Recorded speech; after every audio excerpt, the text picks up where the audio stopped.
Okay, we're starting the Bucky call. We're reading and reviewing and contemplating Critical Path, and this is the weekend of May 13th or 14th, depending on where you are in the world. And one of us here is in the 13th, and a couple of us here on the 14th. So I'm glad we're all here. And how are you feeling? And what do you expect to get out of tonight?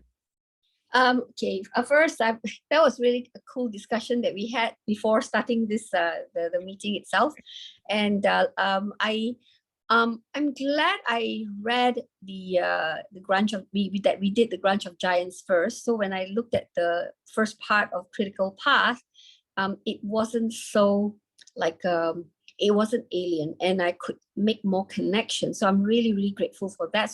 So yes, I feel very grateful at the moment, and looking forward to piecing more pieces together and seeing what else we can do together.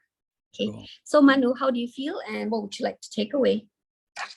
I feel good on this wintry morning. It's quite cold in Vietnam already, and I'm grateful that I'm here and that we're here sharing, across time zones, using leveraging and exchanging. So I came out last week with quite a few things, some of which were notion of realism, right responsibility, self-determination, co-responsibility was a big step. And then there were cycles and then phases. And then we noticed that realism was a very difficult position to hold, but it is a required one to be lucid, when there are a lot of event horizons happening all the time. And then Susan made a comment that was quite interesting to me. She talked about empowerment through education and experimentation only. And we realized that is very important, that we have to be committed to be empowered through education, experimentation, and action. That is risk-taking, having a skin in the game. And what I expect is that we continue on a critical path.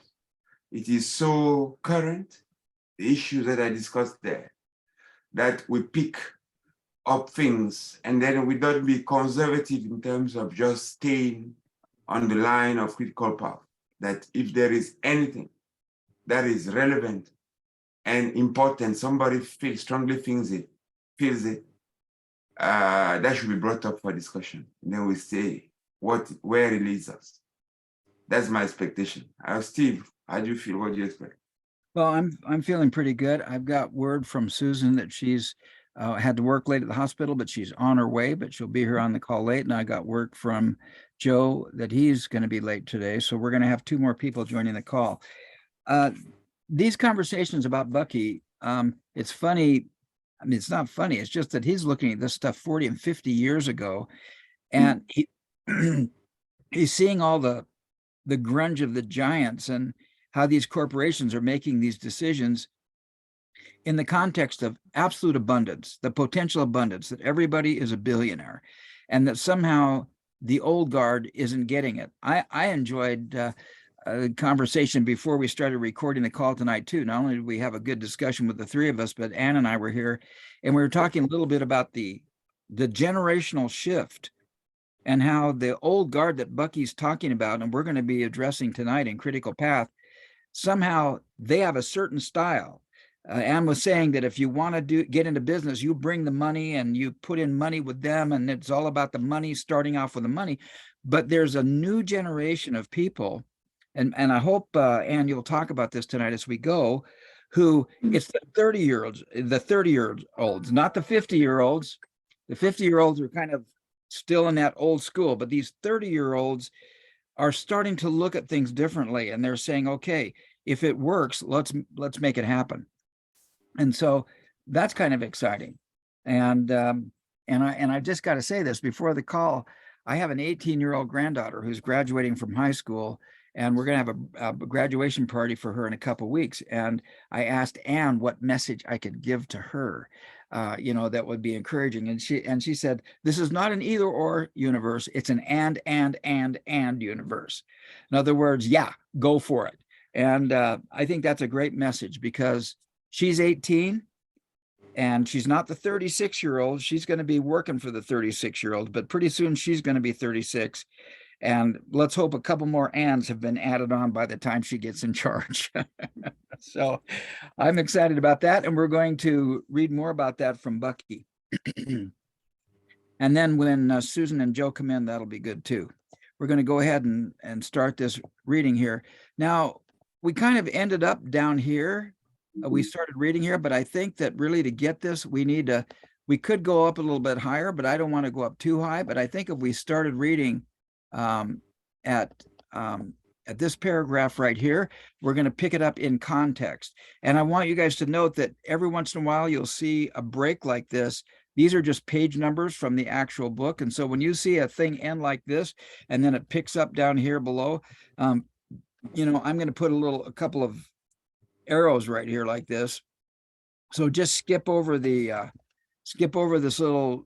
little introduction things right here and just continue to read, and we'll go from there. And I think if we start with thus fortified, I think we're going to get it. He's talking about General Motors and how they're going to make their money, and the fact that they're supposed to make some grants. And so we're going to, the computers are making a projection on how to make money, and the guys are not believing it. The guys who are in charge are not believing it. Let's see if we can pick that up from here, and let's rotate around and do some reading. Manu, do you want to start reading there with thus fortified?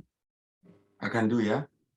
Thus fortified, Walter Reuther made his unprecedented demands on General Motors directors, who were elected to the position of authority only by the stockholders, and who were naturally concerned only with the welfare of those stockholders. Reuther said to the assembled General Motors board of directors, you are going to grant this demand, not because you now favor labor, which in fact you consider to be your enemy, but because by so granting, General Motors will make vastly greater profit.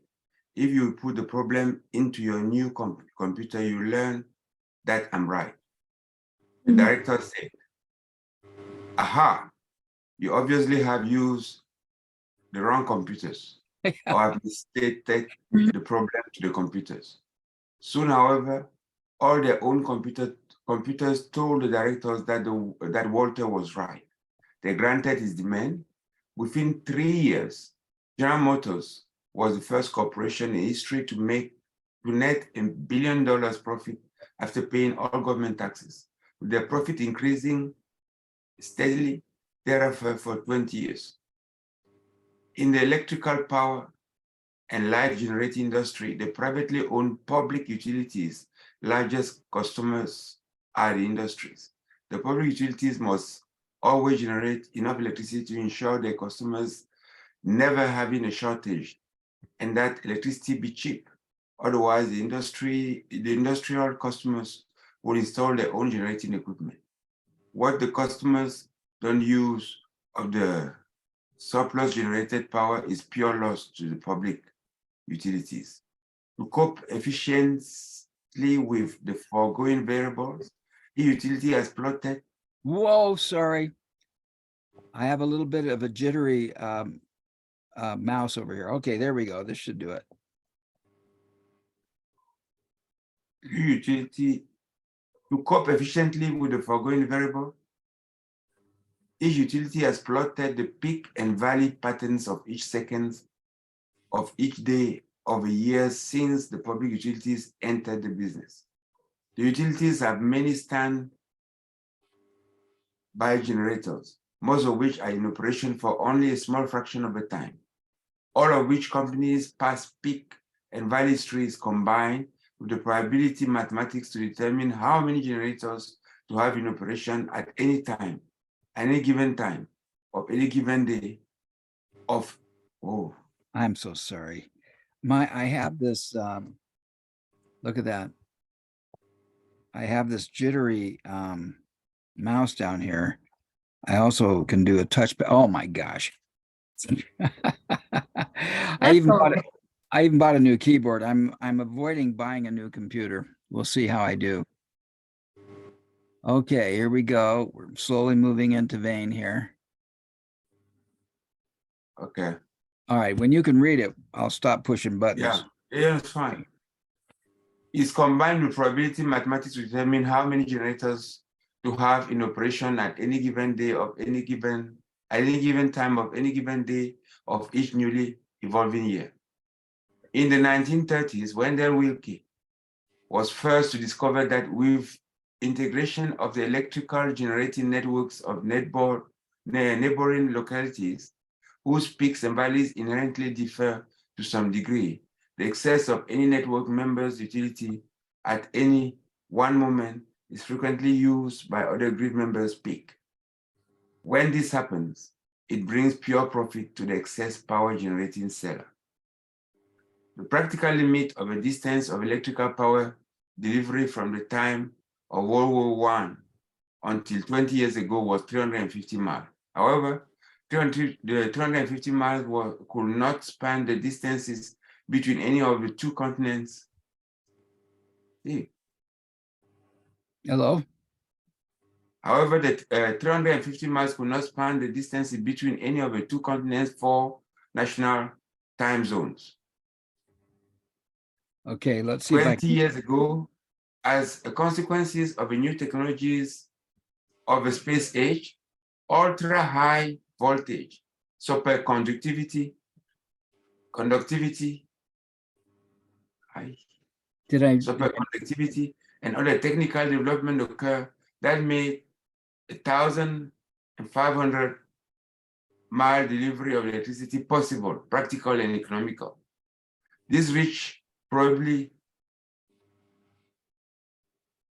I'm so sorry.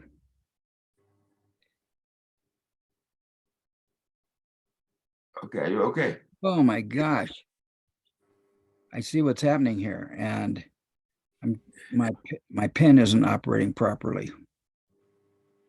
Okay. Do you have it, or did I go down too far? I think you went down. You can go back up. Yeah, I'm not able yeah. to. Oh my gosh. Oh my gosh. I don't even know where we are anymore. I know, I don't blame you. Hang on, I'll find out where we are. Yeah, almost there. Okay. Yeah, just continue down. Continue. Yeah, I'm gonna do what I can to continue. You have to buy a new mouse. Yeah, my trouble is this is a Surface Pro tablet computer, and it's normally See, pause there first. It's what? Pause there first. Pause there first. Okay. The rich provide the ability to span continental time zones. Yes, we're there. So 20 years ago, as a consequence of new technologies of space age, ultra high voltage, superconductivity, and other technical development occur that made 1,500 mile delivery of electricity, say just leave it, possible, practical, and economical. This reach provided the ability to span continental time zones whose peaks and valleys obviously differ greatly from one to another. And this meant greater profit to be derived from across time zone integrated electrical energy networks. Responding to the 1929's Great Crash, the New Deal set up the Tennessee Valley Authority, which built many huge dams and enormous hydroelectric power generating capability. This solved all the flood problems of the area. It also greatly irritated the private sector, which said government has no right to enter into competition with private enterprise. Subsequently, the government set up its Rural Electrification Administration, REA. The government was interested in rehabilitating the country's depression-ruined farms. The private sector's electrical generating industry was not interested. They thought it could be done only at a great loss. the electric grid financed and administered by the REA interspersed all the great urban centers electrical grid in the United States. When the 1,500-mile electrical delivery reach unpredictably occur and potentially grid integrating across the time zone loomed, the government-administered rural grid became strategically involved. The board of directors of private sector's public utilities say they could never integrate electricity with government. They were completely against government being in the game. However, they obviously could not integrate across time zones except by employing the government rural electrification, establish and finance grid. The problem with all its pro and con data was put into the computer by engineers of both government and private sector. The question was asked, in which way will the private sector make the most money? By integrating with government network or not? The computer said the private sector will make 30% greater profit by integrating with government.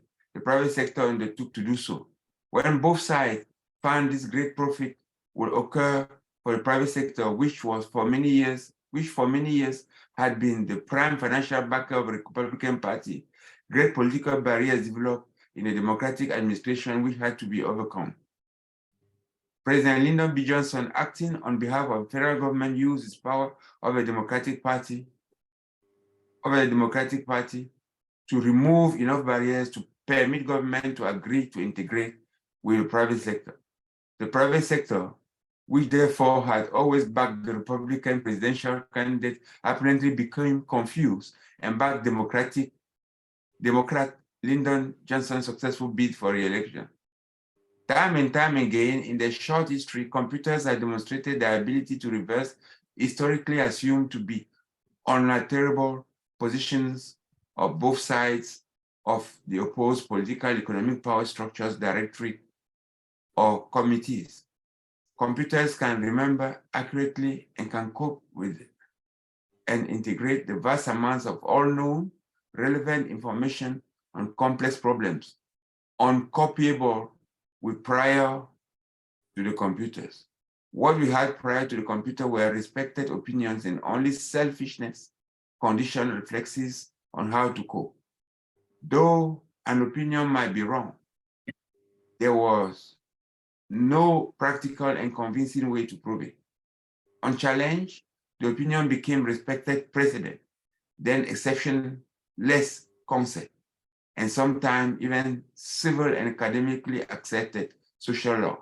Let's pause right Computer there. will use more and more to produce opinion obsoleting answers to progressive crisis-provoked questions about which way world society as a whole will enduringly profit the most. Computer will correct misinformed and disadvantaged conditional reflexes, not only of a few officials who have heretofore blocked comprehensive techno-economic and political evolutionary advancement, but also the vast majority of the heretofore ignorant total humanity. Let's pause right there. And let's welcome Joe in. Joe, how you doing? Hey, great. Thanks for welcoming me in. Apologies for being late. No problem. How you feeling and what do you expect to get out of today? I'm actually feeling a little altitude sickness, to be quite honest. So it is definitely impacting me. Where are you? Where are you? I am in Denver. Oh. I actually just had a very fortunate opportunity to spend a lot of time with CJ's sister, who I really connected with during the period of his illness. Cool. So it was a blessing. So that from that perspective, I feel pretty good. But definitely feeling the altitude. My expectations for today, just to continue through critical path, discuss some of the things that build on what we discussed last week, and clearly Bucky's doing that with some of his claims about how computers will correct some of the human flaws. Cool. Well, we paused it up. Are you complete? Yeah, I'm complete. Thank you. Good. Thank We you. paused at a pretty good place here where Bucky seems to be saying that there's so much data out there, people aren't getting it. Businesses are making wrong decisions. And if they'll plug their, and he's very hopeful that as we start using computers, that we're going to get more and more cooperation and more integration of public utilities and corporate interests. At least that's what he's been saying so far. I'd be real interested in seeing what he would be contemplating today with Chat GTP4 and this new artificial intelligence, where these computers are actually taking the data, summarizing the data, and then projecting out possibilities. From what I've seen of the current state of science, artificial intelligence is now inventing new are combining different chemicals in different ways to make new drugs to be effective for certain purposes, and that they're being very creative. It still takes a human being to say, is this going to work? And what will it take to make it work? But computers are even going further than they were in Bucky's time. I'd be real interested to see what he would be thinking at this time. He also brought out any other comments on that, because I want to talk about this electric grids as well, integrating the world's electrical energy networks. I want to talk about that as well. But has anybody thought about anything else come up for them as we read? Carry on. I think Steve. that okay. I just think that if we read the paragraph just after this one, before we comment, it will be more current and will be very, very interesting. Okay, as long as we come back and talk about electric grids, that's fine with me. So if you want to keep reading, Yeah. keep reading. Yeah, I'm talking about reading it in integration with what we read before. So can I read it? Please. A half century ago, I discovered with my non-visibly distorted one world island in one world ocean, 90-degree longitude, meridian backbone, north-south oriented sky ocean world map, that a world energy network grid would be possible if we could develop the delivery reach. Since I was on the watch for it, when the 1,500-mile reach capability was technically established 20 years ago, it was immediately evident to me that we could carry our American electrical grid across the Bering Straits into from our Alaska grid to reach the extreme northeastern Russian grid, where the USSR had completed a program of installing dams and hydroelectric power generating stations on the northeasterly flowing rivers, all the way into eastern Kamchatka.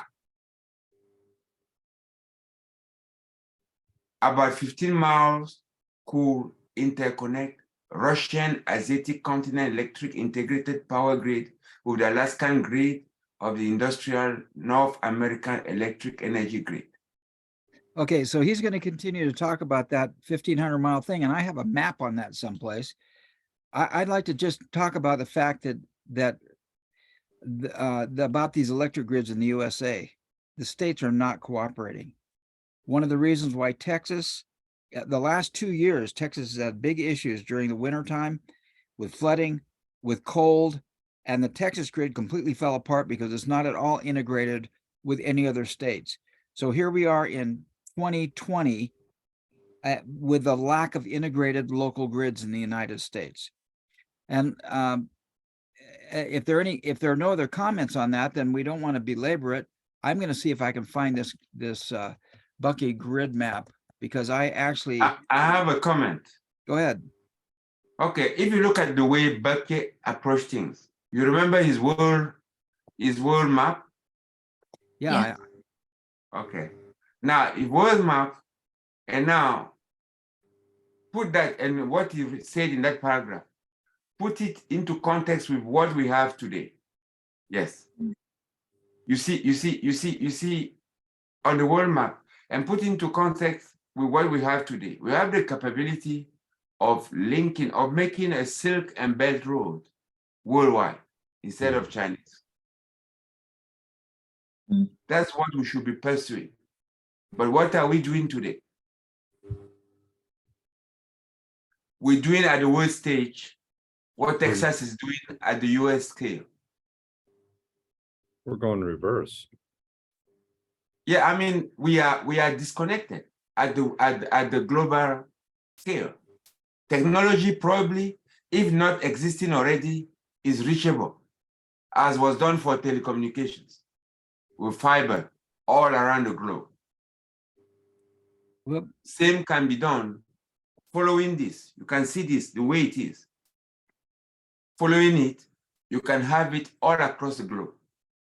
Where when Joe is sleeping, I can be using electricity generated in the US. Or you can be using my electricity when I'm sleeping. And that is what has to be followed, really pursued. If we really want to actually use that man-computer coupling to elevate the standard of living to the potential that we have, that is being born billionaires, everybody. Okay, I have a thought on this. I don't think this will be relevant the not too distant future, because I have a feeling, because this has to be, there's a lot of money spent to kind of integrate everything, right? And I think there are people already looking at having power, but it's like you can generate literally your own power and live off the grid. And I think there are more and more people working towards being off the grid and generating your own systems of even from sewage to water and all that stuff here. But primarily, I think power will be easier than some of the other utilities, Yes. Yeah. And I think where is the biggest potential for solar in the world? Where is it? I think it may not just be solar, because No, I'm just In the world, I'm just giving an example. If you had an integrated grid, the Sahara Desert. Exact. So this is what is given. This map shows it is what is given. And it shows how you can integrate it. Not the local view, because we have a local view. We have a globe, a sphere. And as Steve would say, we don't see in 3 dimensions, not even. We see only in 2 dimensions. We see planes. That's what we see. So this is decomposing 4 dimensions into a plane for you to see it globally. So there's the Right. Sahara Desert right there. What amazes me, and I think the point you're trying to make here, is that the way the Dymaxion map breaks out the land masses in the world, the Earth is 70% water.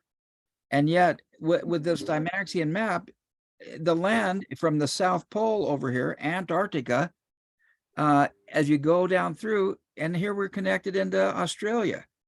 And it's just one giant vertical land, almost horizontal landmass. Interesting, huh? Yeah. But I think Ann's point is well taken, that the idea of between fusion and different ways of getting geothermal and getting to be off the grid and to be self-sustaining is coming of age. Yeah, because I think the main thing is people are finally beginning to realize that, people who hold like fossil fuels and everything, they may not be friendly parties, So finally, we were seeing more and more working on the renewable energy, but it's not just the sun. Like say for instance, I'm going to be checking this out, because I was informed that even landfills that are producing methane gases, they are already, harnessing that to generate power for the area around it, So it's just a matter of time. And there's so many different forms of renewable energy coming to fore. And one of them for sure is using biofuel. you know, etc. So it's just even to the poor, because I was at this the EY Entrepreneur of the Event in Monaco in 2017, was it? And the guy who won the World Entrepreneur of the Year, he created these lamps, with a little solar panel on top of that. With that lamp, it allows the people in India, the ones living in the slums, to be able to power their handphones, without having to pay. I can't recall 10 ringgit USD for a 10 USD every month, which they can ill afford. But now they can literally power their phone lines for free, and to be able to generate an income from using the phones. So I'm like, okay, they can do that for a small little thing, and at night they are off the grid because now their slum areas have got power and light. It's just a matter of time when someone makes it bigger, So these are the things I think will be changed. Do you have a link to it, just out of curiosity, to the individual or his company? Okay, I can check though, because that guy is I can check 27. Okay, let me check and see. 2017 World Entrepreneur of the Year, EY. Okay, I'll come back to you. Carry on. I don't think that the real problem that is posing is there. I don't think so. I think what Bucky is saying is that having this map and recognizing the wavelength of integration, that is 1,500 miles, that is 2,400 kilometers. You have to see the problem and the opportunity as global. Yes, entrepreneurs will do things that come with this, but when we talk about energy is more general than fusion or whatever. Fusion or biomass, or they are all energy. And what we're saying here is that a framework has to be put in a way that at any given time, because that energy is occurring whether you want it or not, locally, at time. And because the system is not integrated, it is wasted. It is wasted to our use, that's what I mean. Yeah, I think that's his point. Yes. So if you had a system that is integrated, whatever you generate, whatever phase, let's just put it in geometrical terms, whatever phase of electrical occurrence you are in, you are able to share it globally with somebody within the grid in a way that is useful. So whether it be a biomass that is being generated, you could connect to the grid, and because you connected to the grid, it can be transmitted. And because electricity is instant use, electricity is not stored. Energy can be stored, but electricity is not stored. Do we agree to that? Well, yeah, and that's his point, Manu, is that Yes. when it's daytime in America, it's nighttime in Asia. So why not? Yes. And when it's nighttime in Asia, it's daytime in America. So why not, and vice versa. So why not take the sunlight and ship it over to the night if it's needed, and start working these two resources together? Because every ray of sunlight is like a seat on an airplane. If you don't use it, it just goes to waste. Well, And I think that's the point you're trying to make. And I think that's what he's talking about, is by Yeah, that's it. he talks Yeah. about Yeah. he talks about this in Utopian Oblivion, right? Yeah. With housing. The idea of using, I think, apartments or housing for only a few hours at a time, I believe, if I recall correctly. So it's always, he's looking at how to use resources more effectively, Right. rather than just increasing efficiency, which is a huge distinction there, because you could be doing something more efficient, but if the process is broken, you're just actually making a situation worse. But if you're doing something more effectively, you're actually changing the way the resources are being used. So sometimes we focus on efficiency when we should focus on effectiveness.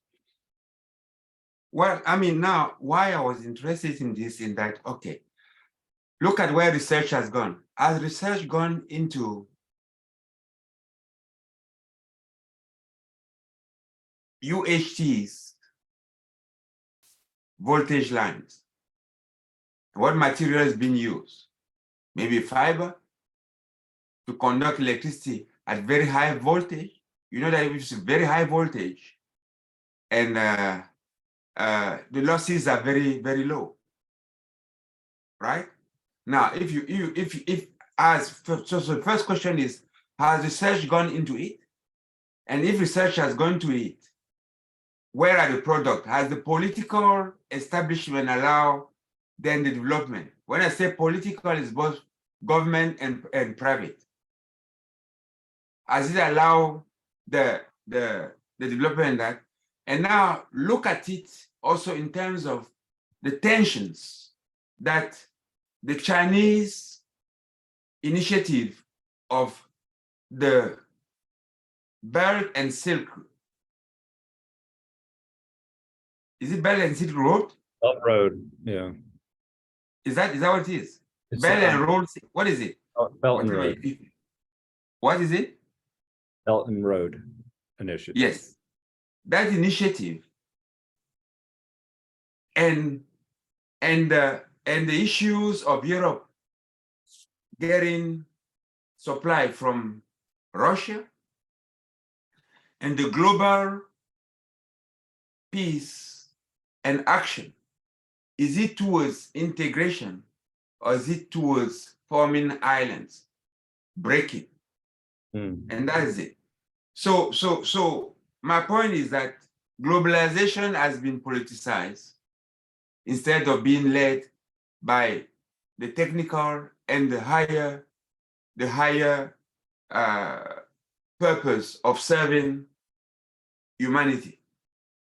It's been politicized and it becomes a game of, I don't know what it is. It's protectionism and nationalism. Is that what we're actually moving? It's nationalism, absolutely right. I mean, the idea of providing, right now in America, the idea of taking American sunlight and electricity and sending it to China would not be a happy idea. Now, the idea of going down from America while we have daylight going on over here, we have nighttime going on over here. If we came up this way and came across Iceland and dropped into Europe and down into Africa, I think most U.S. politicians would be all for that, because we're doing everything that we can to compete with China in Africa, and of course cooperating with Europe would be well taken. To try and cooperate with Asia, I don't think you'd ever get that going on right now with what's going on with trade and issues with patents and copyrights and competition to the moon. China is not one of our friends right now, and they probably should be or could be, and they're certainly not. And I don't think China, as we've discussed here from Bucky's call, wants to be friends with anybody. But Joe, Steve, look at reality, what Bucky was trying to paint. When you take that map, yeah, that's beautiful. Now fill it with population and see what it means. Yeah. You see that Asia, that big mass there, which you could call, you know, Asia, Africa, Europe. You can see that. Yeah, but Asia, America, taking the Europe line and going down to Africa, this lower line. No, I'm saying on Bucky's map, if you look at where action has to be in terms of service to humanity, right? Yeah. You see that on that mass there, 4/5 of the world population is. You in there, you take China, India, almost 3 billion. Okay, 2.6 billion, 2.7 billion. You take Africa, 1 billion. That is 3.5 billion. You take Europe. I don't know if Europe is up to 1 billion. I don't know. When I say Europe, it's with Russia and from Russia to the UK. You see what I mean? Yeah. So in terms of Bucky was to say, Bucky's conclusions were very clear and sometimes very threatening to the established powers. He was saying, let's distribute resources and our means Right.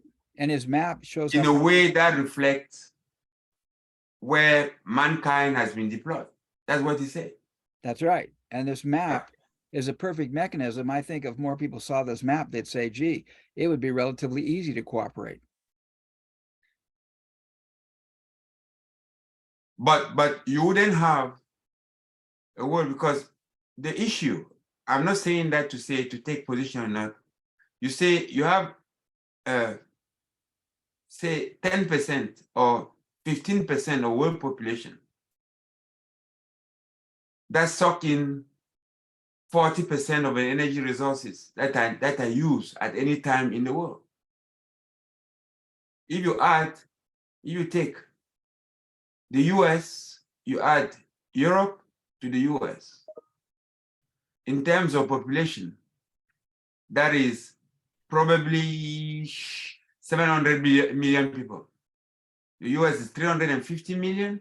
Europe is roughly also that size, of 400 million. That's 700 million.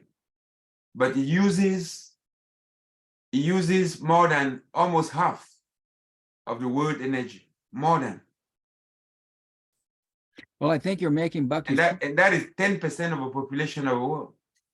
And when you look at what, I think that we'll discuss this relationship one day, is a one-to-one correlation between production, output, and energy is one-to-one.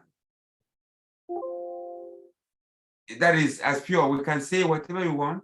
It is one good, not one good, but in terms of trend is one-to-one correlation between energy and output. If your output is weak, your energy consumption is weak.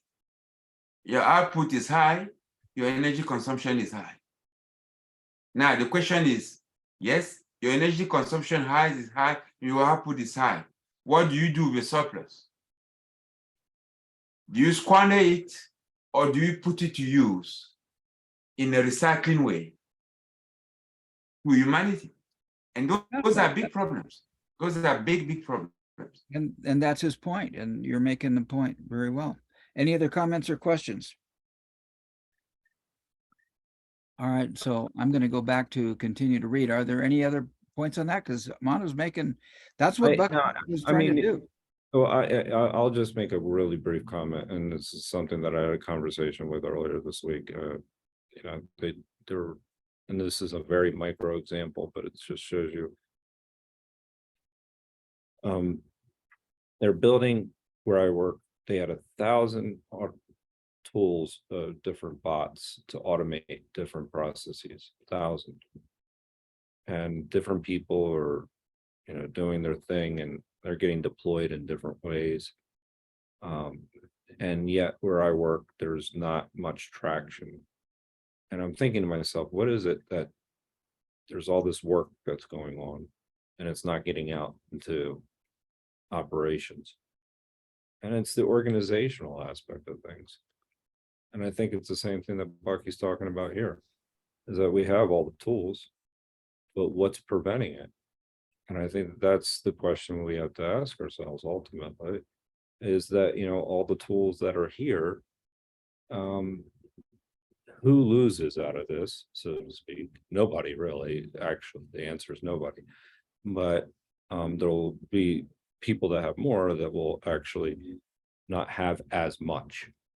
And that's, I think, the barrier. Just a thought. Very cool. Any other comments or questions? Okay, cool. In the Critical Path book, that map that I showed you, that green map, I got that off the web from the Buckminster Fuller Institute site, because one in the Bucky book is black and white and it's kind of gross.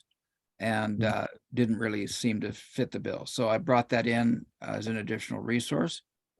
And let's continue. You're going to see that map. I actually pasted it in the book here, but we were kind of going from right here. And do you want to read for a while? Sure. Cool. Thank you. I'll do that. Where are we now? Yeah, in early years of Trudeau's. Okay, sure. In the early years of Trudeau's premiership of Canada, when he was about to make his first visit to Russia, I gave him my World Energy Network grid plan, which he presented to Brezhnev, who turned it over to his experts. On his return to Canada, Trudeau reported to me that the experts had come back to Brezhnev with feasible, desirable. I therefore predict that before the end of the 1980s, the computer's politically unbiased problem-solving prestige will have brought about the world's completely integrated electrical energy network grid.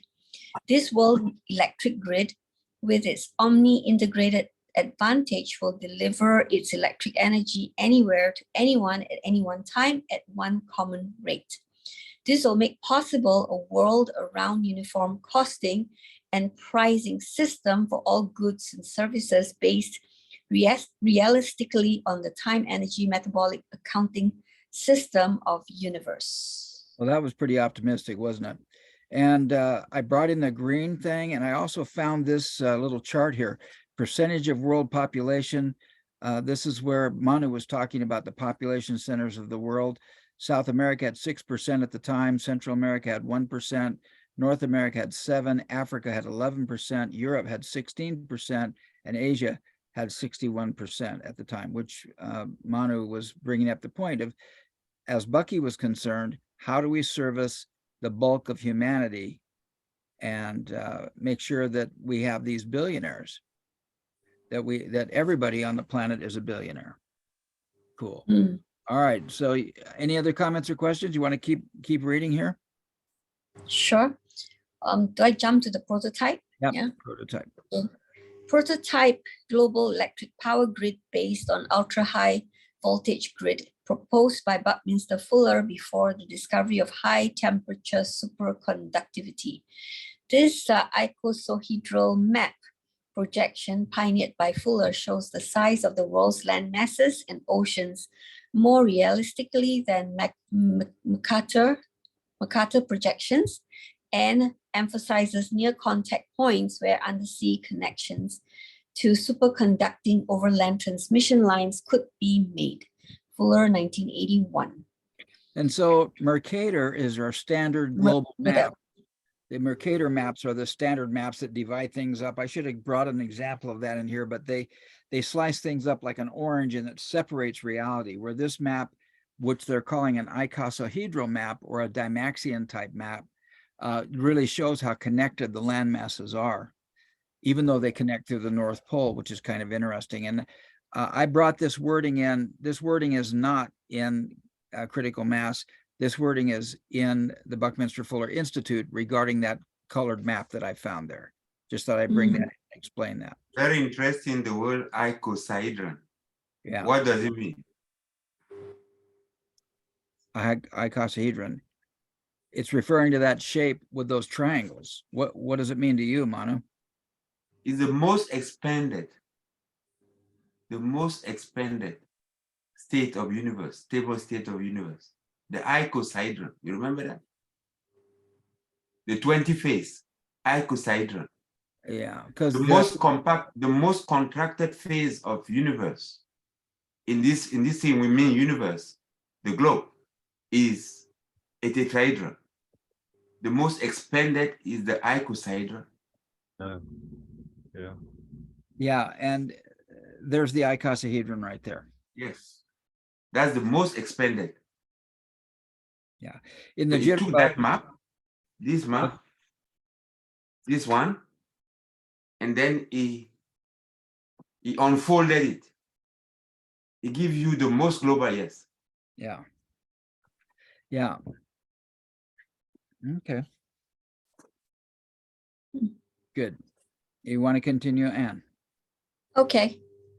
A grid line of world's ultra high voltage, 1500-mile intergenerator connection reach, establishing electric currency for the whole world. 10 equals 1 kilowatt.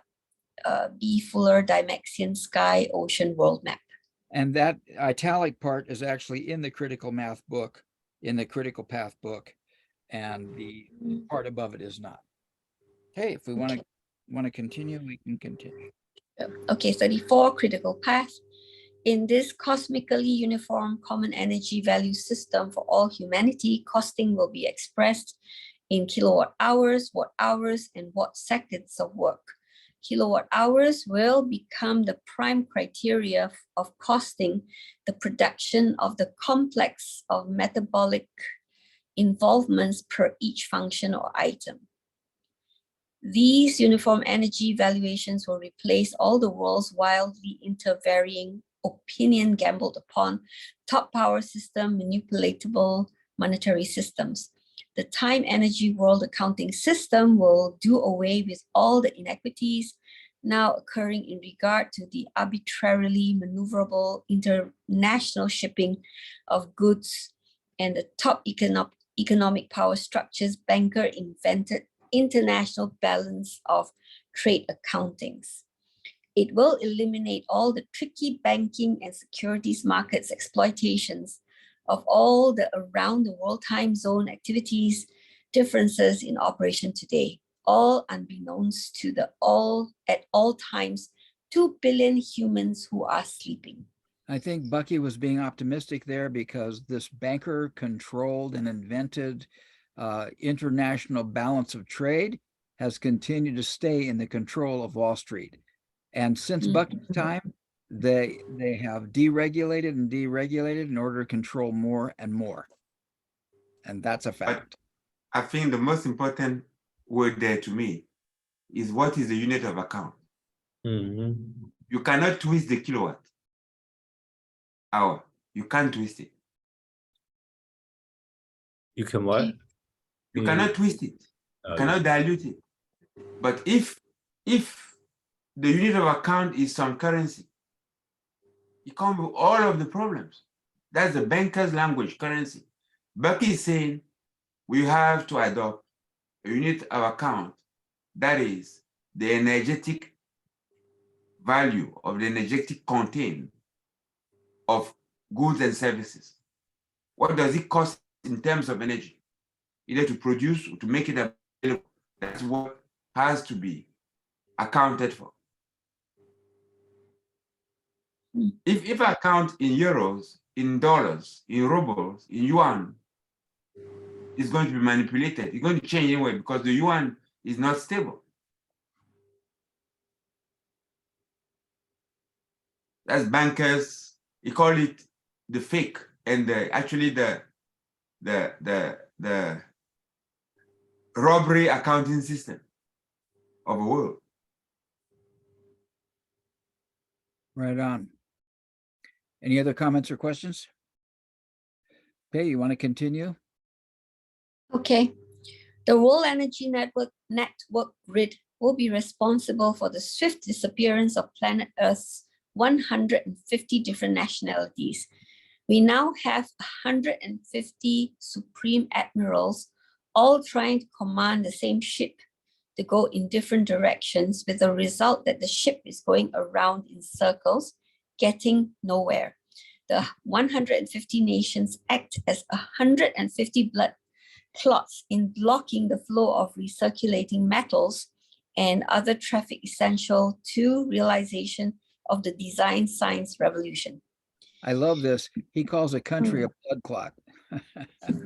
Yeah. No, the admiralty, because we arbitrarily divide the world into countries, and Right. each country has heading systems. That's right. And Each country- we call them independent countries. and he's We calling don't them say blood clots. interdependent country, we say independent country. Yeah, and he's That's calling it. them blood clots. He's calling them blood clots here, which puts a shade on the things. Want to Yes. continue? Okay. In treating with the many immediate, most important survival problems, each question will be programmed into the computer, asking which way society will experience the lowest cost optimum living by giving all humans handsome fellowships with an income adequate for a high standard of living, or by having them go on earning their livings. The computer will show that 70% of all jobs in America, and probably an equivalently high percentage of the jobs in other Western private enterprise countries, are preoccupied with work that is not producing any wealth or life support. Inspectors of inspectors, re-underwriters of insurance, reinsurers, obnoxico promoters, spies and counter spies, military personnel, gun makers, etc. The computer will also have verified both of the important findings of the brilliant Denver, Colorado oil geologist, Francois D. Help, I don't know how to say that. Okay, can I skip that name? Yeah. Number one. Go ahead. One, the script of his scenario of nature's production of petroleum, and two, his economic findings regarding the amount of energy employed as heat and pressure for the length of time initially that it took nature to photosynthetically process sun radiation into the myriad of hydrocarbon molecules that comprise all the vegetation and algae, which later are consumed and growthfully multiplied by a myriad of other biological species, a large percentage of which sun energy nurtured and multiplied molecules are ultimately processed into petroleum. See description of obnoxico in chapter 6, pages 225 to 26. We'll get there. Okay. In Chardonnays, whatever. Thank you. Okay, the script of the Chardonnays scenario of petroleum production makes it clear that with all the cosmic energy processing as rain, wind, and gravitational pressure and processing time paid for at the rates you and I pay for household electrical energy, it costs nature well over $1 million to produce each gallon of petroleum. To say I didn't know that doesn't alter the inexorable energy accounting of externally regenerative, 100% efficient, ergo 100% concerned physical energy universe. We find all the no life support wealth producing people going to their 1980 jobs in their cars or buses, spending trillions of dollars worth of petroleum daily to get to their no wealth producing jobs. It doesn't take a computer to tell you that it will save both universe and humanity trillions of dollars a day to pay them handsomely to stay at home. Wow. Is he talking about universal income? I think he's talking about Yes. universal income. Yes. UBI. No, he's not talking about universal income. Universal income is a fake idea. Well, he's talking about everybody. about- He's talking about 70% of the people in the world are doing stupid, non-producing jobs, and they just ought to stay home. And Yeah, and he's talking about pay them to stay 100% of home. world doing Yeah. stupid stuff. He's saying that if you did things, if you just account by the waste, you just accurately accounted the waste, that activity, that going in circles activity, the energy that they spend, that energy will be enough to pay everybody to stay home, Well, rather than doing the job that they're going to do. it doesn't take a computer to tell you that it would save both universe and humanity trillions of dollars to pay a day to pay them handsomely just to And stay some- home and quit their yes. freaking jobs. And it Yes. took the COVID virus to prove that, I think. Mhm. I think the world is different as a result of COVID. People Sure. found out their jobs were not only stupid, they didn't like them and they didn't want to go back to them. Yep. I think most importantly is saying, what do we spend our only currency, which is time, doing? Is more fun. Is to me is more fundamental. Is fundamental to that degree. You are got- our activities, even with being caring, are we not misusing what was given us when we were deployed to this planet? Mhm. You know, I wonder if I should give this map and this paragraph to my 18-year-old granddaughter who's graduating from high school and say, look, in 1985, the world ignored this. Here you know, as you become an administrator, as you become a leader of commerce, you know, maybe you can use these principles and Susan. change the world. I don't know. Yeah, I have something to add to that, because I remember months ago when Kelly was on the call with us, he mentioned something that's got me thinking for the past months now. He said that you know, in the near future, people will be paid not to work. Well, that really you know, I went like that, right? So I've been thinking about that since, and I realized it's even happening today. So when people say paid to not to work, a lot of people get very alarmed. I'm like, no, today people are already, and I brought this up in a couple of talks or meetings. I say in today's world, people are already paid not to work, you know? So it literally is a matter of finding different things for them to do, because people are now trained and paid to play football. People are paid to play, you know, computer games, right? People are paid to sing. People are paid to act. So literally, we've got to start giving people different things to do and giving them skills so that they can do something else. When things are so automated that we no longer have to do the day-to-day, you know, things like day-to-day, the work on the ground, right? So he really got me thinking, and that's why now we're looking for all the different ways. How do we educate the children for this world where they don't have to work? And we have, I'll update you later on after I have a meeting on the 19th, because we're gonna start an entertainment school very soon.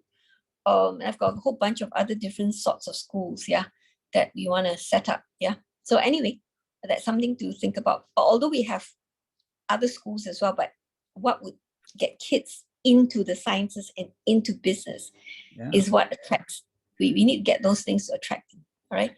So the next three paragraphs are going to reinforce what you're saying, but what he just said here was something interesting. You know, if we took the average person going to work and say, what is actually the net, what does this person's job add to the net, you know, to our gross national product?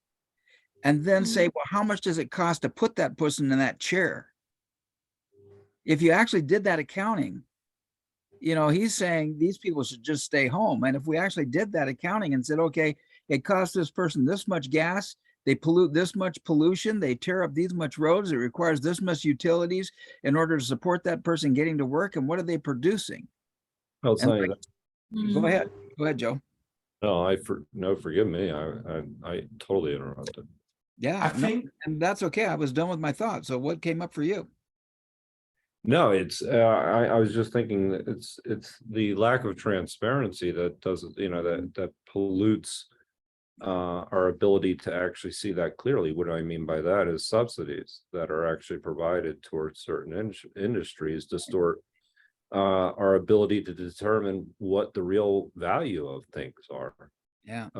And so you know, Bucky talks about that in Spaceship Earth clearly. He's very clear about that in Spaceship Earth when he talks about things like desalinization. And we'll forgive me. Go ahead. No, Joe, I thought you were done. The other thing that pops up is realizing that we've passed the tipping point where the majority of human endeavor is directed at compliance rather than production or service. So there are, you know, here I am getting to the call late because I'm running around, you know, meeting sick patients.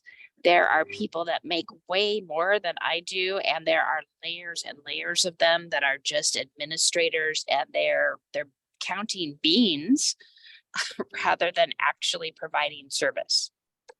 So they justify their own positions. Yeah. And I I think, yes, yeah. sorry, all done. Sorry. Sorry to disturb you, Susan. I recognize you, and I'm grateful that you are here, Susan. Welcome.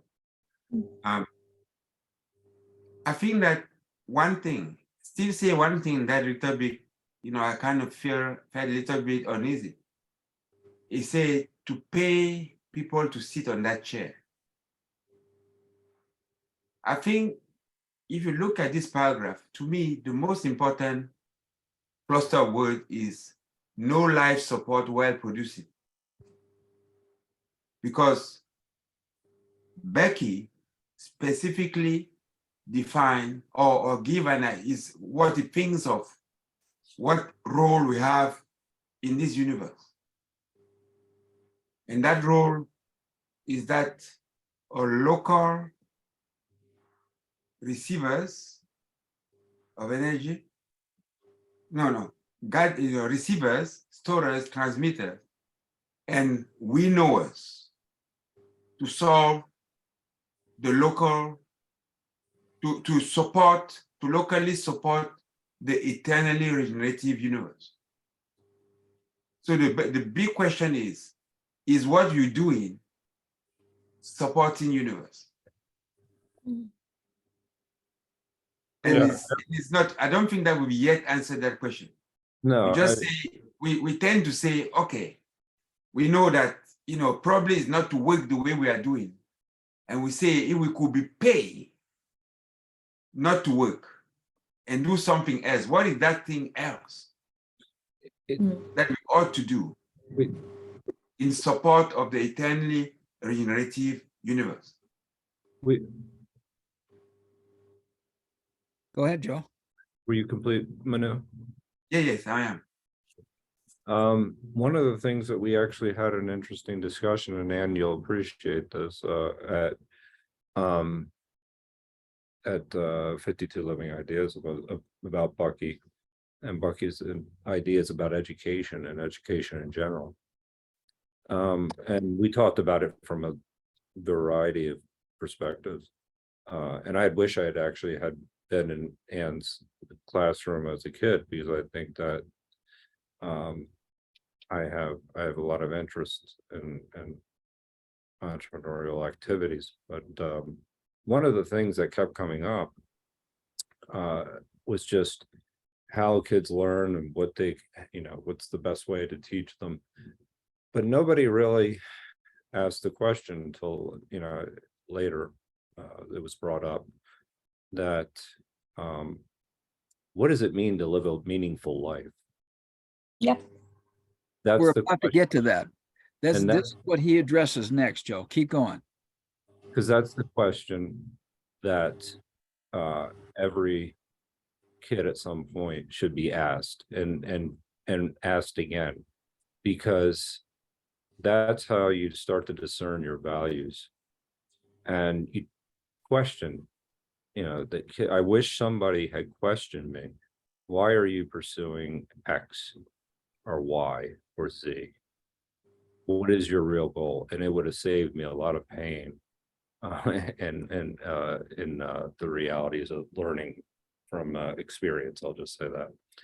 And so I think that that's a fundamental question that never gets asked, and that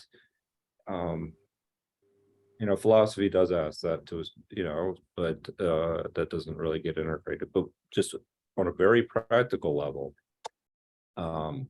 we have people that guide people with their careers or anything along those lines, but it's not managing yourself just to work. It's managing yourself to, what does it mean to really live?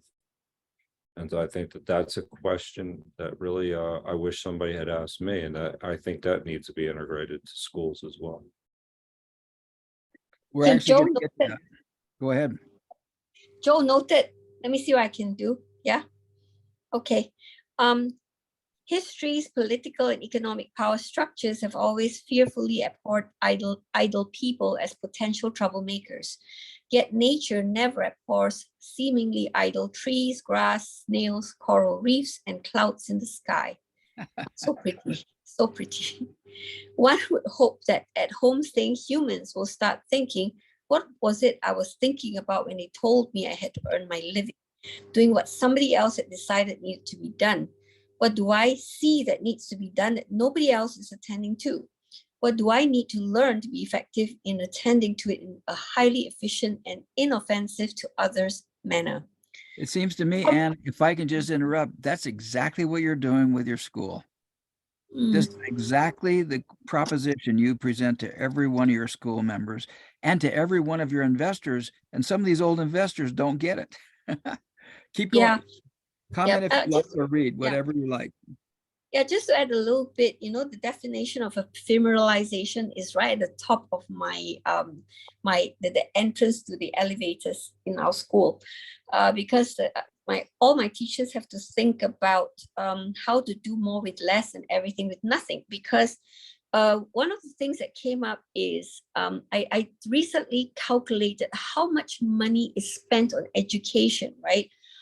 Because I think I had a talk at the Women's Economic Forum that was held in Malaysia. So education and the economy, you know, how do you square that, right?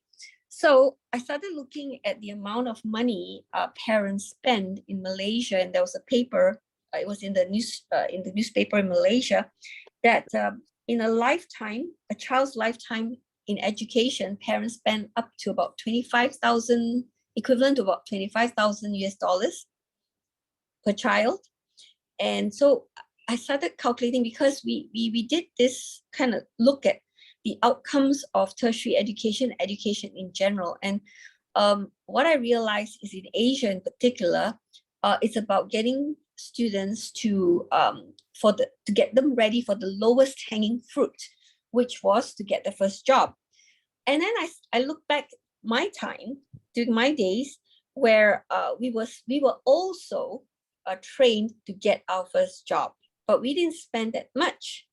Like tuition was about 15 ringgit here, or 10 ringgit, which is about 250 USD, or maximum about less than 5 USD.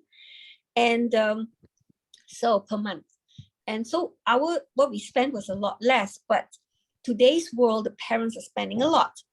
And if you just take one cohort of kids alone, 450,000 who are in year one at the moment in my country, that would mean a 49.5 billion ringgit. Okay, which is about maybe 12 million or 11 million US 11 million. No, what did I say? 449.5 million. Yes, correct. So it'll be about 11 million USD. So and if you take it across the country to all 11 years of education, that is like 500 million ringgit. And that's not counting the amount of money every year that our country pumps in, which is about 54 billion ringgit, right? So when you look at the amount spent, it's like having a lot of resources to produce very, very little, which is just the opposite of how the world functions, right? So I think there's something that I might need to do something to get word out to stop doing that. We're not efficient. We're so inefficient in education at the moment. I don't think it's only Malaysia. I would think it's the same across many countries. Yeah. So that's yeah. I'm complete there. So I'll continue. Yeah. Okay, good. Anybody else want to comment on what Anna's saying? Cool. That sounds like a pretty economical education system. The private high school tuition I paid for my last two kids was $20,000 a year for high school. That's crazy. And that's not, That wasn't college. It wasn't, college was about that. And now we've got med school coming. Exactly. So anyway, we were actually looking at it more in terms of, yes, if you want to spend the money, go ahead, but make sure the value that you get is in multiple folds, you know, because right now, no matter how much you spend, it's still it's like everybody has got that 1x, one multiplier, because its education is to get the first job. So if you're going to be spending so much money and throw so much into education, the kids should come up with 2 times multiplier, 3 times, 4 times, 5 times. And because I think we now realize how to talk to our parents, literally, if you can teach the kids so many skills, from human skills and entrepreneur skills and impact skills, etc. And parents look at me, but Anne, how do we find the time? Because they're already spending the whole damn day doing studying for the exams. Where are they going to find the time to learn all these other skills? I'm like, no, you pick up these skills and you only take 60% of the time to acquire together with acquiring all these skills, and you will acquire academic skills at the same time at 60% efficiency than if you just focus on academic skills. I'm like, wow, we literally have to break it down to help the parents understand that, So, and we're working very hard on getting that out to more people. Because if education makes sense to the kids, they actually learn faster. If you don't make sense of it for them, you have to use force. And force takes a heck of a lot of more energy and time than when the kids get it. And that's why it takes almost 40% more time to teach them just purely on academics than it takes to teach them academic plus all these other skills. So that's one of the calculations I've kind of done and kind of help make sense for parents as to what their kids, what they need to do with education. Yeah. Okay. All right. And I it seems to me that the former will always be in your way. Yes. You see, because if I read what you just read, what you are commenting on, we have to teach. I mean, the kids have to learn, to realize, to discern, and then they have to learn to ask fundamental questions about, are they doing what they are doing?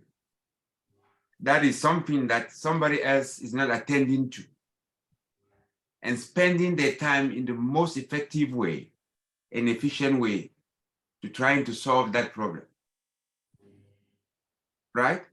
So the regularity required time that you need to give formal education to your student will always be in the way of a free time of thinking of your student into solving problems. And it is another fight for the so-called authorities to understand what you're doing. Yeah. Because the formal education entrenches their powers. The inspector, the educational inspector, the this and that. That's the why they live. And that's what's not making sense, right? Because you can embed all this in formal education all at one go, But anyway, that is my what I'm focusing on at the moment. All right, to get through. But let me see if somebody will listen. Anyway, I'll continue reading. Yeah. All right, let me turn it on. I'm having a very emotional response to this whole conversation about people staying at home and thinking about why am I earning a living? What am I doing? That's what COVID did. And that's what you do, Anne. Okay, so wonderful. Continue to read if you'd like. Thank you. Okay, it's comprehensively, yeah? Right. Comprehensively and incisively programmed with all the relevant data regarding education, it will be evidence that the physical and social costs will be far less for individual at-home initiated research and development what's that? Intern. Yeah, it's just the typing. Intern self-teaching than having individual students going to schools, being bused, and so on.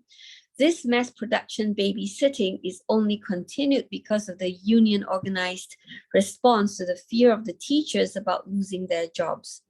Their political clout has for long been strong enough to guarantee continuance of this inefficiency to the present moment. Oh my God, there it is, right there. The computer will make it clear that by far the most effective educational system for human beings, all the way from birth through early childhood and on, is that to be derived from the home video cassette system and its supporting books, the pages of which are also to be called forth on world satellite interlinked video library screens as published in any language. The computer will also make it very clear that freed of the necessity to earn a living, all humanity will want to exercise its fundamental drive, first to comprehend what it is all about, and second to demonstrate competence in respect to the challenges. The greatest privilege in human affairs will be to be allowed to join any one of the real wealth production or maintenance teams. Fortunately, the computer directable design science revolution option does not exist, by which all looming problems can and may be effectively solved. Evolution does seem intent upon making humans a success. Okay, let's see where we are here. That's a new section starting right there. And it's 10:41, so it's about time. Let's go ahead and break it right there. And let's get some summaries going here. Joe, you dropped out for a second there, but are you prepared to share how you're feeling and what your takeaways are tonight? Yeah, sure, absolutely. Again, apologies for being late. The internet went out, so where I am, believe it or not, which whatever. But I'm feeling still feeling the altitude sickness a little bit, but you know, I'm not going to complain about it. Fortunate enough to be here, and I feel fortunate enough to have been here with the conversation today. I took away quite a bit, actually, and just understanding a little bit more about how ineffective we are in using our energy, and looking at it from a global scale actually gave me a new perspective. I really appreciated the comments, and actually how you drew the map, that line in the middle actually made it very clear. I think we have to ask ourselves, you know, and as I mentioned a little bit earlier, as to why these solutions are not getting into you know, basically used by society as a whole. And I think that Grunch of the Giants provides a lot of those answers. So I think that those are obstacles that we have to overcome.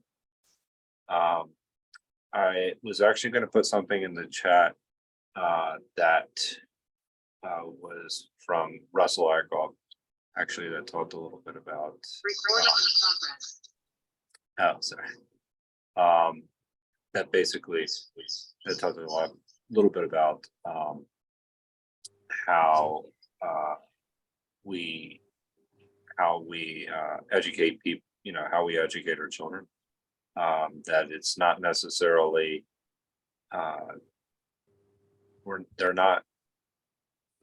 they're being taught, they're not learning.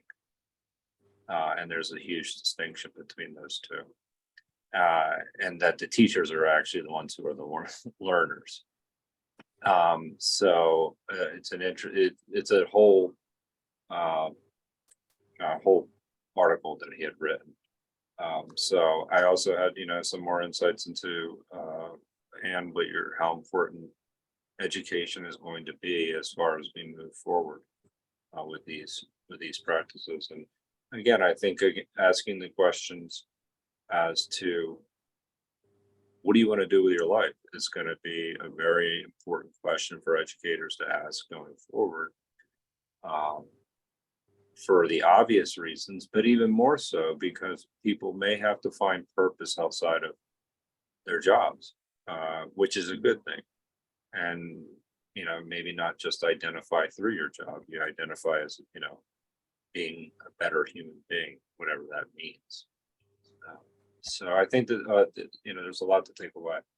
So, yeah, so thank you for allowing me to join. So Anne, how do you feel? What did you take away from that? Okay, I'm excited, completely excited, because every Sunday when I meet with here, there's so much I can take away to help me make sense of what we have to do and what we need to do. And also sometimes, you know, we go by gut feel, and then you find, okay, that's kind of making sense, but I really didn't have a lot to go on in terms of maybe scientifically or even economically, socially, and so on. So meeting up every Sunday puts context for me. All right. So I cannot say thank you enough. And then it's always really wonderful to hear from each one of you, and Susan for popping in, because even like that one sentence I wrote down, it just kind of, you summarize it in just 1, 2, 3, 4, 5, 6 words, you know, literally focusing on compliance rather than productivity. You know, that's exactly what companies and people management are doing, is about compliance. And I think it explains also at the top level earlier on, when you're talking about how, and Steve was also talking about this, you know, how at the top level, the small group, they're there and they're dictating to everybody what it should be, right? So it's, again, compliance and not change, or you know, or making real things happening out in the world. Okay, and it kind of limits where we go. So that's really powerful. Joe, I'm going to take on the, you know, that line, that question, not line, the question, and to see how we can make sure it goes into what we're doing with our kids, more deliberately. Okay, and Manu, thank you for, you know, pulling out, and Steve for that, the world map with the what do you call the grid? Yeah, the grid, because I can. Icosahedral map.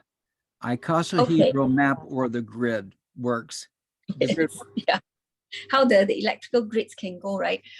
Because that this other thing that's happening in our school also comes from our Sunday meets. You know, we are now our big drive in our biosphere school is redefining pollution. We are going with the we have redefined the term pollution, and whatever we're doing in the school is about solving the pollutants and turning them into a resource that is more deliberate what it is that we are doing with the children, right? So that's the other thing. So I just want to say thank you very, very much. And Joe, just to let you know, I think if I'm not very good at passing information, you know, through Zoom. If you look for the article that says $25 solar lamp invented by Stanford student brightens life for millions in India. But the guy who took it further and make the lamps available, it's not in the article about him in the Worldpreneur of the Year award. Yeah, he was, I think, the 2017 Canadian, but of Middle Eastern descent, if I'm not wrong. Yeah. So $25 solar lamp invented by Stanford student brightens life for. Maybe I'll type it in after this. Okay. I found an article on it from CNET. Let's see if this is it right here. I didn't, but I mean, how many $25 solar lamps? Is this what you're talking about? No, it's by Stanford student. Oh, by Stanford? Because there was another one from, here was one with see.gov. Here it is. That's the one. There it is, yes, right there. Yes, yeah, that's the one. Okay. Right, and thank you very much. Yeah, that's the article. And I'll put that in the chat right now for anyone who's listening to the recording. That's dropping in the chat right now. Go ahead, Anne, continue to talk. Okay, thank you very much. And over to Susan. How do you feel, and what is your takeaway today? I feel like I wish I'd been able to get in with you sooner. Hope to catch up I think critical path is such a wonderful touchstone for so many shifts of perspective. And I think what I was hearing just in this last little bit when we were talking about like this idea of if more of us had a comprehensive view of what universe needed in our local environment, so that we could be that local problem solver, instead of just having these very narrowly divided specialized views where grunge power structures can use that specialization to keep us from communicating and sharing across those divides. I don't think you'd need as much compliance, because if we all looked at the issue and said, oh gosh, we agreed this is what needs to be done, I think we'd be able to cooperate better. And I think that at different times we've talked about the distinction between cooperating and collaborating. And then you bring in the idea of compliance and whether that's enforced from a hierarchical standpoint. If we all had a comprehensive view, maybe that wouldn't be necessary. So I know I missed most of your whole call, but that was where I was dropping in. And then just today, while I was at the hospital, just seeing momentum. And I know when I say the word momentum now, I always think of Fred's little race car game and trying to predict where things will go. And then you walk into a room and you meet somebody new and you get to see where momentum is taking their lives at this moment. So very powerful concepts we get to work with. Manu, how do you feel and what are you taking away? I feel grateful and thank you, Susan, for passing on to me, because the word that you say, momentum, where momentum is taking it, and I felt immediately by putting it with the tap, right? If you associate those two, if you feel the momentum, and then you can act on your tap, then you have the chance to adjusting your hearing, making the adjustment that Steve says, talk about them most of the time, provided that you know where you are going, at least in terms of what direction you are going, general direction. So that's very important to me. The second thing that I take from today is the fact that I've always feel very maybe disappointed that pull so much on the shot in terms of, you know, I don't know if undershooting is a word, but it misestimated the power of the structures to endure. Yes. Because technologically, all what is said has happened. It is feasible. But we are unable to make it go mainstream because of the power of capture of the establishment. It's always captured. So we are relegated to the almost to be fought as reducing entrepreneur to just looking at the local adequacy of something, solving a problem. But it has to be, for it to become mainstream and social, there's got to be a framework of acceptance by those power structures or forced acceptance by them, which I don't see yet has happened. Right? We treated, you know, entrepreneurs are treated like rebels. Or if they succeed in solving a problem, that solution is captured. It says, join us. And that's what is happening with this. Cardano is so. You don't know what? I was just going to say they are sucked into the rentiers. Let's just call it that way. And that is very, to me, a big problem. So I think that we still come back to the fact that in terms of education, one of the very, very important things that we have to help young people, especially, position within is that of accepting that, yes, they have to look, power of a question. They have to question what is established.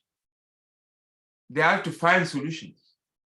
And they're finding solutions by committing to lifelong education, lifelong experimentation, and daring to question the power of the established. That is, to me, our best hope, is that you have a generation or generations of people that think that why it will become social, rather than thinking like that to escape the job and joining the so-called, wealthy. Let's just put it that way. Wealth is very different. And it's also kind of, I'm also very, very amazed at how far we are from the kilowatt hour accounting or the egg of energy accounting, because that you can't cheat. If anything was accounted, that is written in the books by its cost in terms of energy that is used to either produce it or make it, then cheating will be very difficult because it is what it is, right? So we see how ferociously, for example, the blockchain technology is being fought by the established power, and how it was taken over by speculation of hedge funds and Wall Street to make it what it became in terms of illustration of what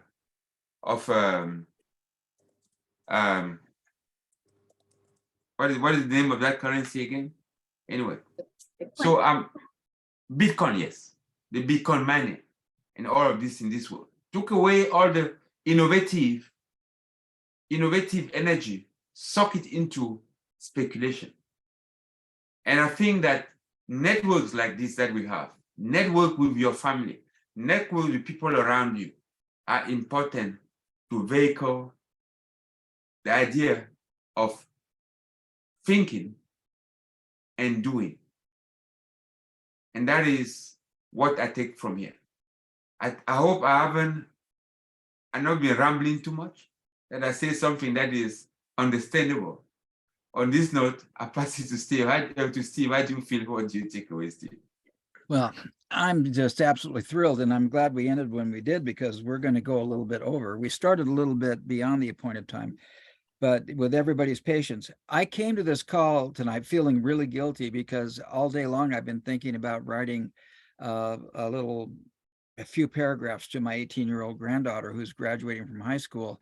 And her mom has this idea, my daughter has this idea to collect quotes or statements from everybody in the family and just give her this little booklet that she can carry with her, which is pretty cool because I don't know if you're into the Bible, but it's kind of like a blessing, from all the family, that each person gives their good words and good wishes. And so I came to this call feeling guilty because I hadn't done anything all day long, and I'm leaving with tons of cool ideas. I'm so excited I can't stand it.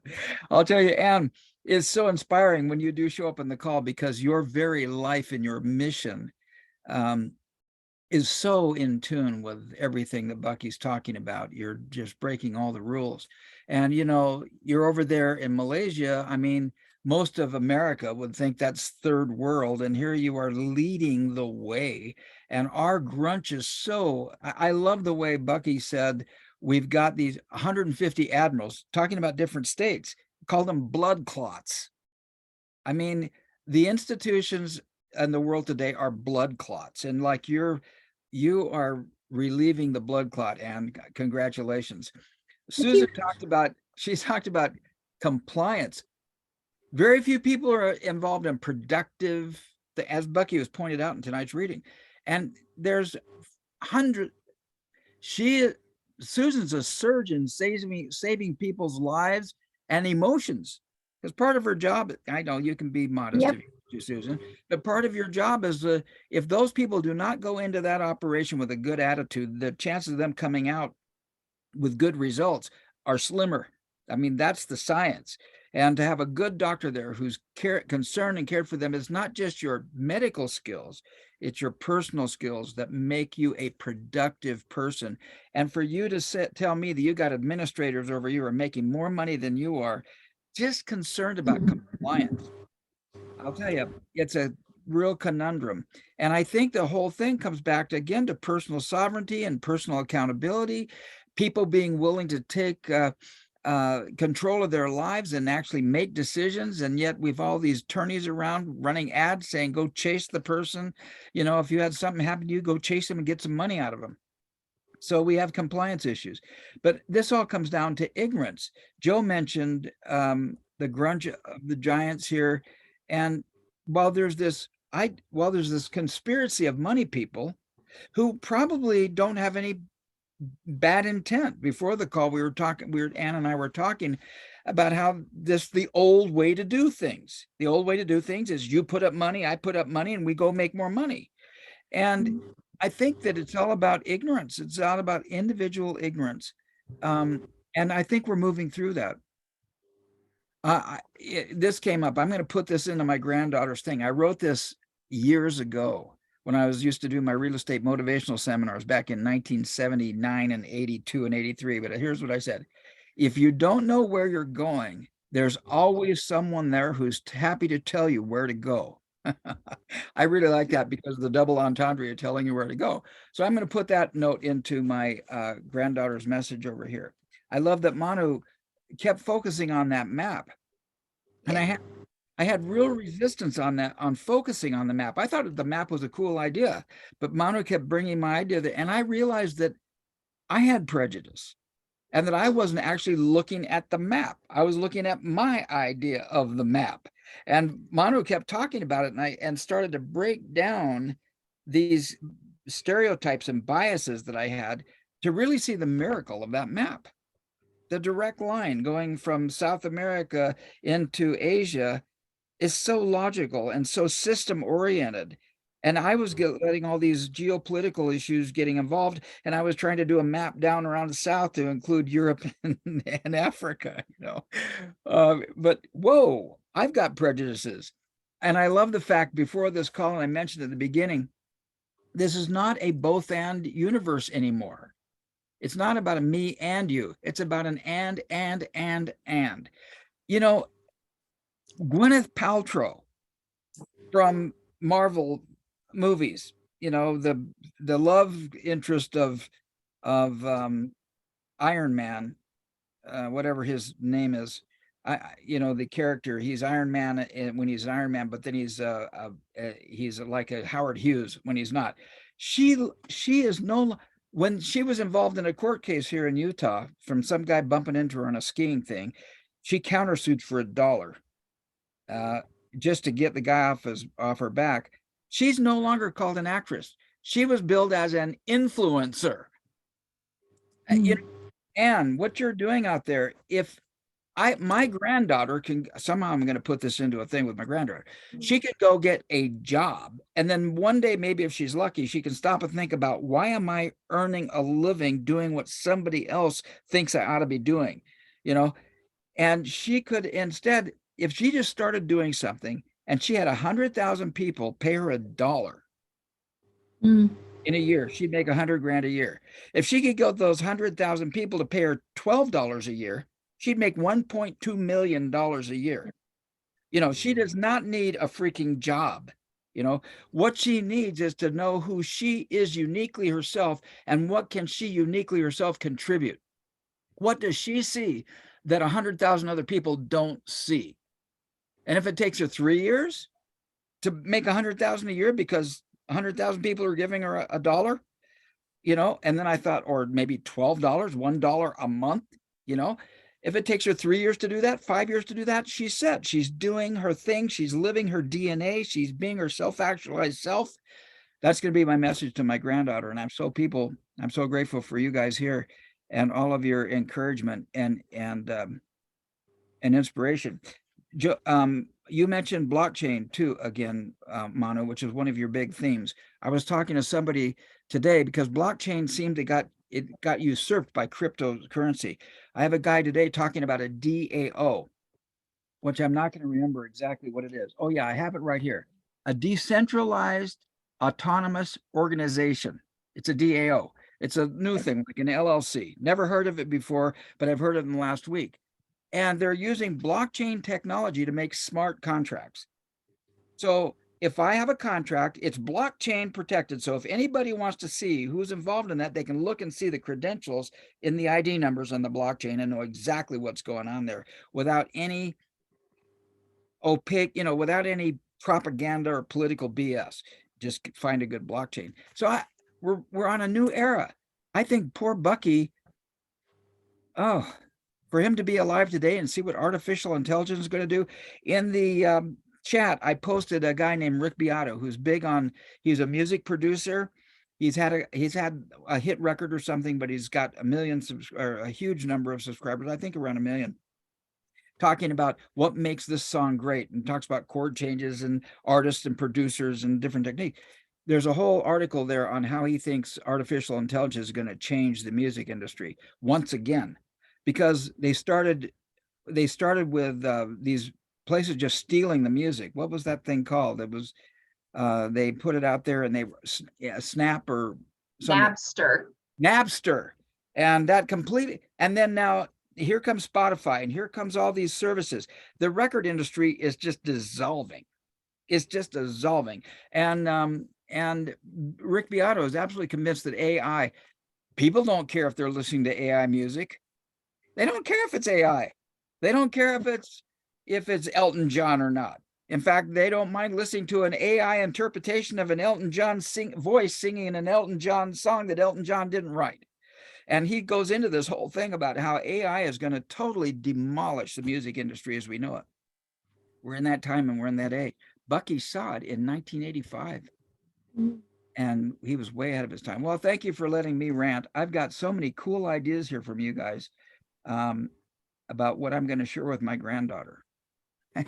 and what you're sharing with your students every day, Anne. What I love. Okay, I'm complete. Did you get that Akerhoff article link in there? Joe, you're on. I don't see it. There are links. Usually we don't follow. If you get, I'll send maybe it put to it everybody. again and then we I'm copy going to it. send it. I'm going to send it to everybody. Okay. All right. Then I'll put it in the chat for the email that goes out. So if it's not in the chat before we go, if you send it to me, I'll add it to the chat. Okay, cool. Let me put you something, for thought. After, like till next week. Is AI doesn't feel. What is AI without anybody who cares? So should we be afraid of AI? If we have the privilege of feeling, and if we are not there, yeah, for all the power that it has, what will AI will be? It will just be anything, one of those beautiful things that are anyway happening in nature. Yeah, that are not just revealed to our experience. And Rick Beato brings this up. What if I get an AI where my AI builds my voice on top of an Elton John song, but changes it so it's my own song, and it's me singing an Elton John song the way Elton John sings it? I mean, the world is going to be so virtual and so individualized, and it's happening so rapidly that we still keep a little connection to nature. That's the big question. Yeah. That's a really big question. Yeah. But to me, it shouldn't be a question. It's just a phase. I mean, you have to get always to the fundamental principle of a duality. And that fundamental principle says the high frequency somewhere is always embraced by the low frequency, ultra low frequency. That is the field. So if you have, if you don't have sentient beings, AI will just be what it is. Because without being sentient, we can't care. We will not even fear. Thus, I don't know if I wouldn't take the example, but let's just take it. Do you think that the fly today cares about AI? No. Now, is the fly happy or not? It is bumbling. It's doing what he was to do. Okay. All right? But if a fly had AI, he'd do it singing his own Elton John song. Yeah, maybe they're His going own to voice. sing together. Maybe the fly is less afraid of AI than we are. I'm not afraid of AI. Yeah. The undoing of ourselves will be from ourselves. That's reality. It is our positioning vis-a-vis that technology. Right. Right? Do we use our twin type to go orally off orbit, or do we stay in orbit by experimenting and adjusting continuously to whatever it is that is veritas of our becoming? Wow. Okay. Any other comments or questions before we go? Okay. See y'all next week. Take care. Bye. Bye-bye. Bye. Bye-bye, everyone.